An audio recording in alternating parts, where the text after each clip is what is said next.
Assalamualaikum warahmatullahi wabarakatuh. Perkenalkan, nama saya Sita Oktaviani dari 2 Farmasi 3 dengan NPM 191FF03126 Universitas Bakti Kencana Bandung. Sebelumnya saya ucapkan terima kasih kepada Ibu Apoteker Lia Marliani, Magister Science, sebagai dosen dari mata kuliah standarisasi bahan alam yang telah memberikan kesempatan kepada saya untuk memaparkan hasil review jurnal yang telah ditugaskan.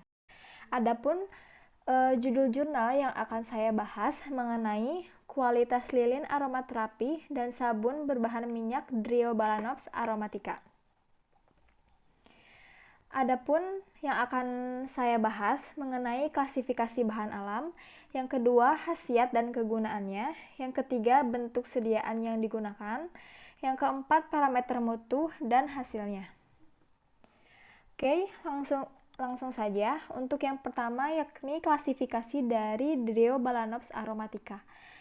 Tanaman ini merupakan kerajaan dari Plantae, filum Tracheophyta, kelas Magnoliopsida, ordo Thales, famili Dipteroscarpaceae, genus Driobalanops, dan spesies Driobalanops aromatica. Yang kedua, khasiat dan kegunaan. Menurut Pasaribu tahun 2014 menyatakan bahwa minyak dan kristal memiliki aktivitas antibakteri terhadap Staphylococcus aureus dan Candida albicans yang sangat baik. Lalu, menurut Roland, Kate, dan Giemens pada tahun 1995, bahan aktif utama dari minyak camphor atau tanaman ini yakni merupakan borneol. Lalu, menurut Duke tahun 2005, tanaman ini bermanfaat sebagai biomedicine untuk mencegah pengentalan dan pembekuan darah. Selanjutnya, yakni ada bentuk sediaan. Di sini terdapat 2 bentuk sediaan yang digunakan. Yang pertama ada lilin dan juga ada sabun.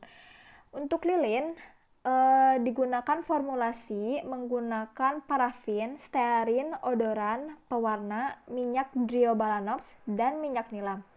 Lalu formulasi sabun yang digunakan yaitu base sabun, odoran, pewarna, dan minyak Driobalanops.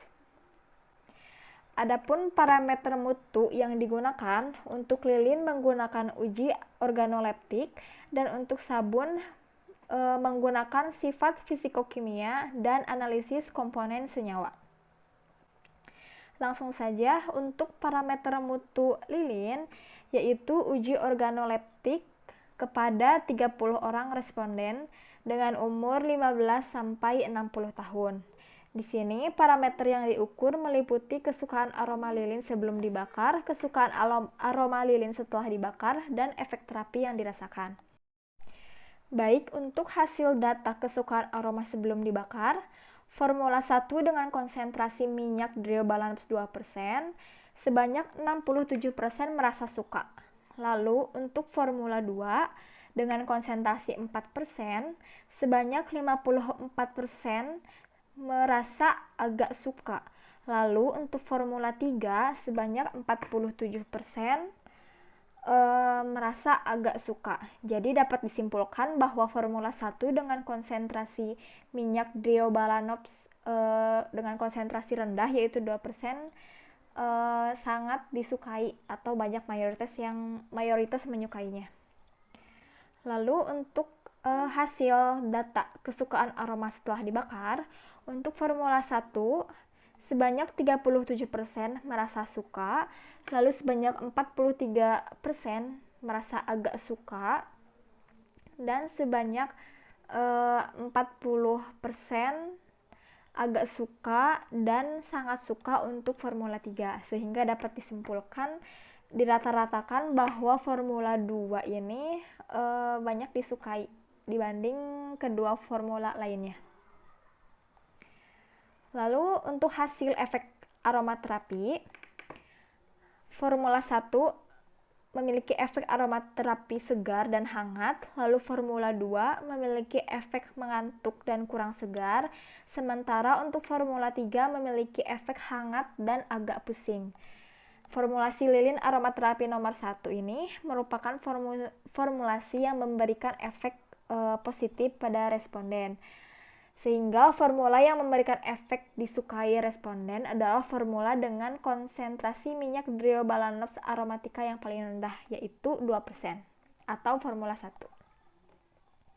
Oke, selanjutnya ke parameter mutu dari sabun, yaitu sifat fisikokimia sabun. Adapun yang akan dibahas yakni penetapan kadar air sabun, penetapan kadar jumlah asam lemak, penetapan kadar asam lemak bebas, penetapan kadar lemak tak tersabunkan, dan penetapan kualitatif lemak mineral.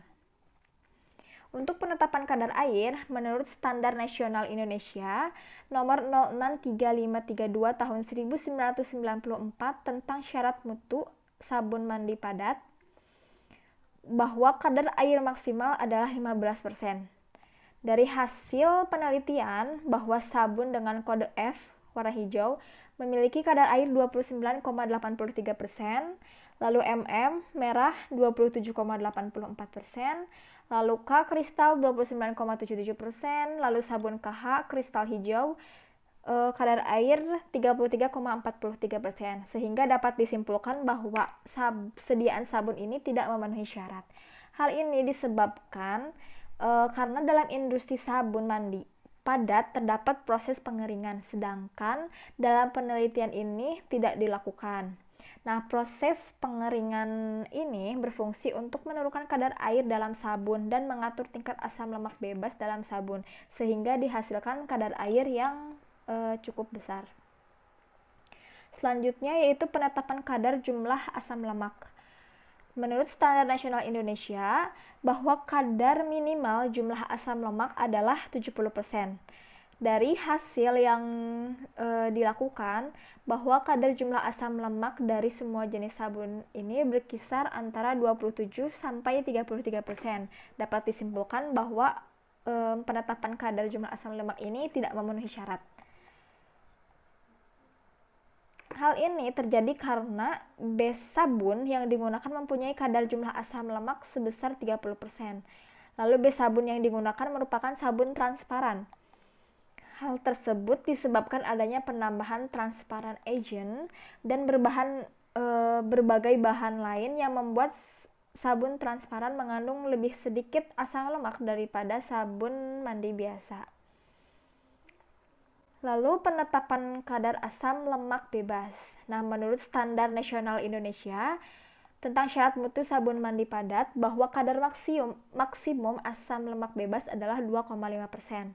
Dari hasil penelitian, dihasilkan kadar asam lemak bebas dari semua jenis sabun berkisar antara 0,69 sampai 0,79%, sehingga dapat dikatakan memenuhi syarat.